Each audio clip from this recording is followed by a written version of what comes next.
Clint Eastwood was already standing when Johnny Carson realized something had gone terribly off script.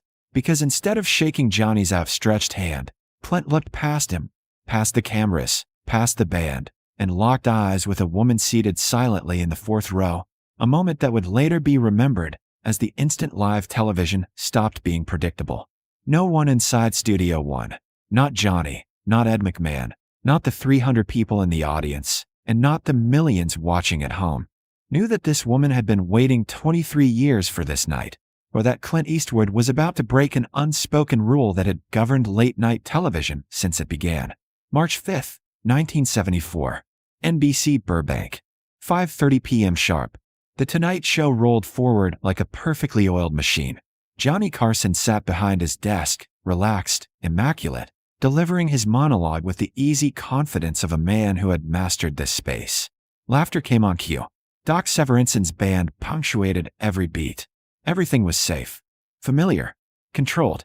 Clint Eastwood had been booked to promote his latest film, and the expectations were simple: charm the crowd, trade a few jokes, exit to applause.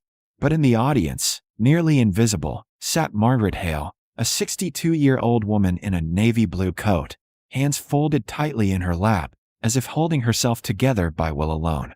She had flown in from Flagstaff, Arizona, that morning and told no one where she was going. She had declined makeup, declined conversation, declined a closer seat. Fourth row was enough. It was always enough. Inside her purse was a single envelope, yellowed, thin, unopened for more than 2 decades. She had never seen Johnny Carson in person. She had never seen Clint Eastwood in person either.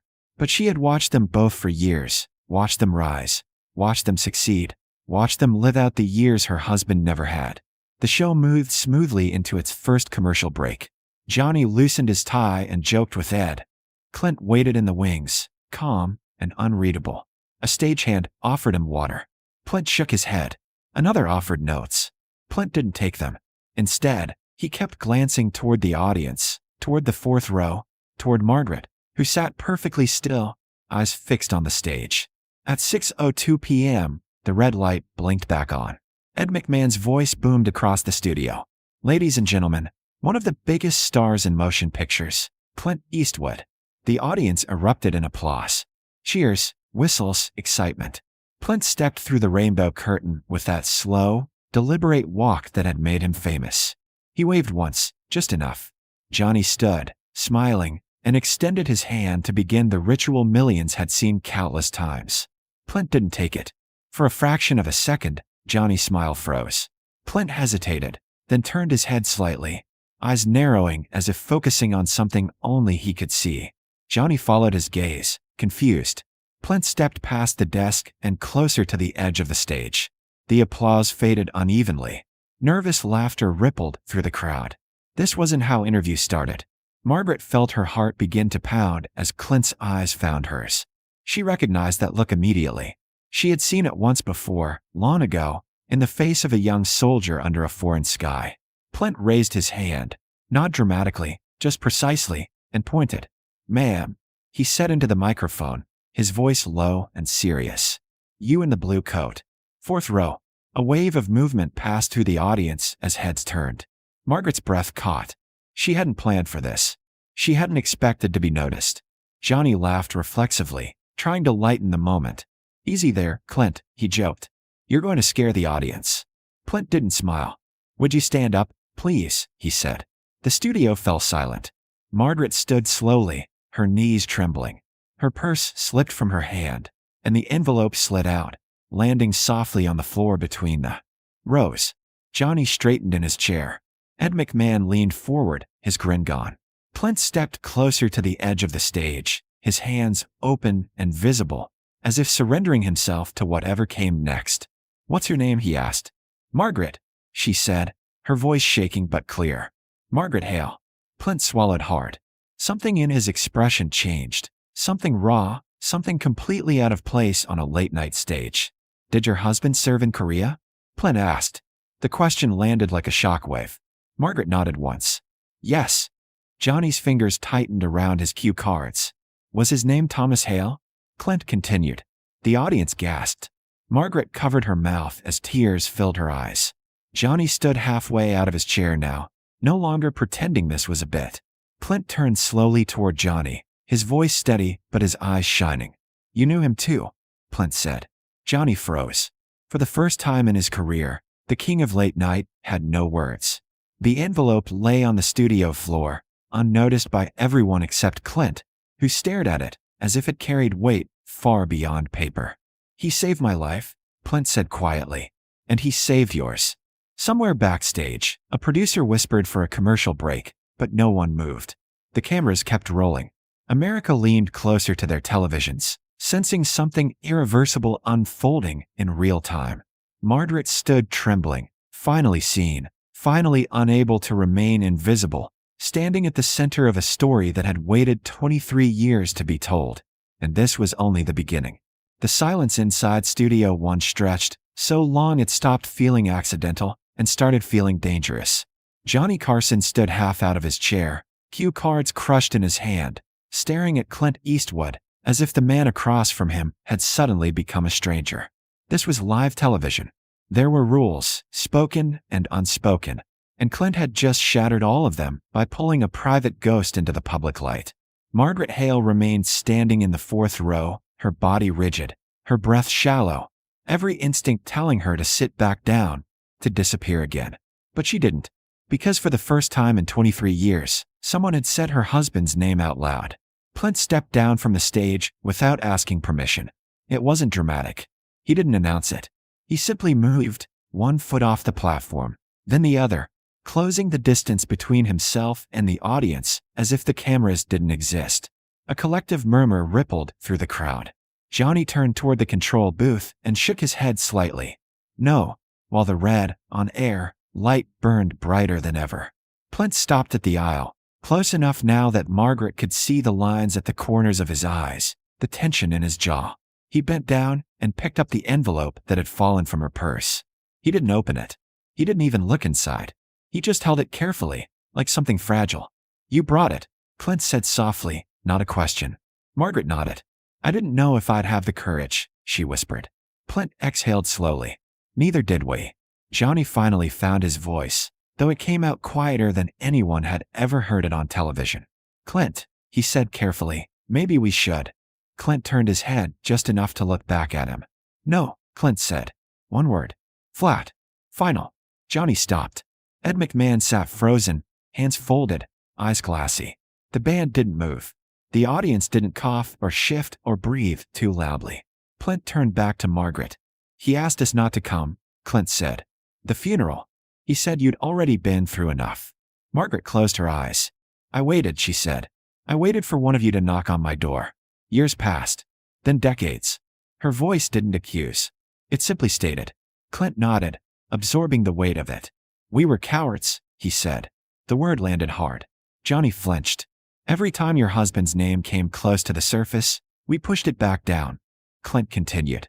"Because we told ourselves it was respect. But it wasn't. It was fear." He finally turned fully toward Johnny. "Isn't that right?" Johnny swallowed. The studio watched the most controlled man in television history lose control. "Yes," Johnny said. His voice cracked just slightly. "That's right." Margaret looked between them, confused, hurt, steady. "He wrote that letter the night before," she said quietly. "They told us there was a chance he'd make it through the morning. He didn't." Clint handed her the envelope, but she didn't take it yet. "He wanted you to have it," Clint said.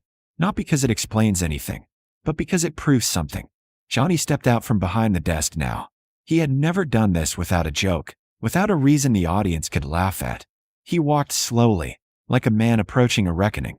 "Thomas Hale saved my life," Johnny said to the room, not hiding anymore. "I never thanked him. I never even wrote you a letter." Margaret finally took the envelope, her hands trembling. "I didn't need thanks," she said. "I needed to know he wasn't forgotten." The words hit harder than any accusation could have. Clint sat down, not in the guest chair, not on the stage, but on the edge of the platform, level with Margaret. The camera followed instinctively, abandoning its usual angles. "He wasn't," Clint said firmly. "We just didn't know how to say it." Johnny stood beside them now, no desk, no barrier. "This show isn't supposed to be about this," Johnny said, almost to himself. Then he looked into the camera. "But tonight it is." Somewhere backstage, producers stopped whispering. They understood now there would be no commercial break that could contain this. Margaret looked down at the envelope. "I've never opened it," she said. "I was afraid that once I did, that would be the end of him." Clint shook his head. "No," he said. "That's the beginning." She slid her finger under the flap and opened it slowly. The paper inside was thin, worn, folded and refolded so many times it felt soft. She read silently at first, lips moving, eyes filling. Then she stopped on one line. Her knees buckled slightly, and Johnny instinctively reached out to steady her. He wrote, Margaret said, voice breaking, "If I don't come home, tell Margaret I went knowing my life mattered." The studio broke, not into applause, not into noise, but into grief. Johnny closed his eyes. Clint looked down, jaw clenched. For 30 seconds, no one spoke. No one moved. Then Johnny Carson, the man who had spent his life filling silence, let it exist. And America felt the weight of a promise that had waited far too long to be kept. No one in Studio One remembered who moved first. Some said it was Johnny Carson. Others said it was Clint Eastwood. What everyone agreed on was that the moment no longer belonged to television. It belonged to something older and heavier. Unfinished business finally finding air. Margaret Hale stood there holding the letter, the paper trembling slightly in her hands, as if it carried the last warmth of the man who wrote it. She didn't read any more aloud. She didn't need to. The single line had already said everything that mattered. Clint rose slowly from the edge of the stage and stood beside her, not as a movie star, not as a guest, but as a man finally keeping a promise. Johnny remained still for a long beat, then turned to face the audience, his voice quieter than it had ever been during a broadcast. "We talk a lot on this show about success," he said, "about fame, about making it. But none of that means anything if we forget the people who made it possible." He looked back at Margaret. "Your husband mattered." Clint nodded. "He still does." The audience stood, not on cue, not with applause at first, but with a kind of reverence usually reserved for churches and funerals. When the clapping finally came, it was slow and restrained, as if no one wanted to disturb the gravity of the moment. Margaret wiped her eyes and smiled faintly, the first real smile she'd worn in years.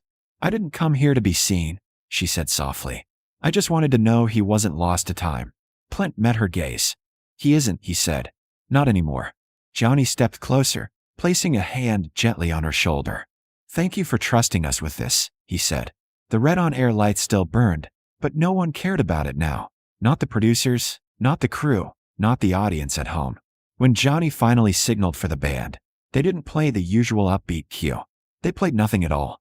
The camera pulled back slowly, capturing 3 figures standing together under studio lights that suddenly felt far too bright for something so human.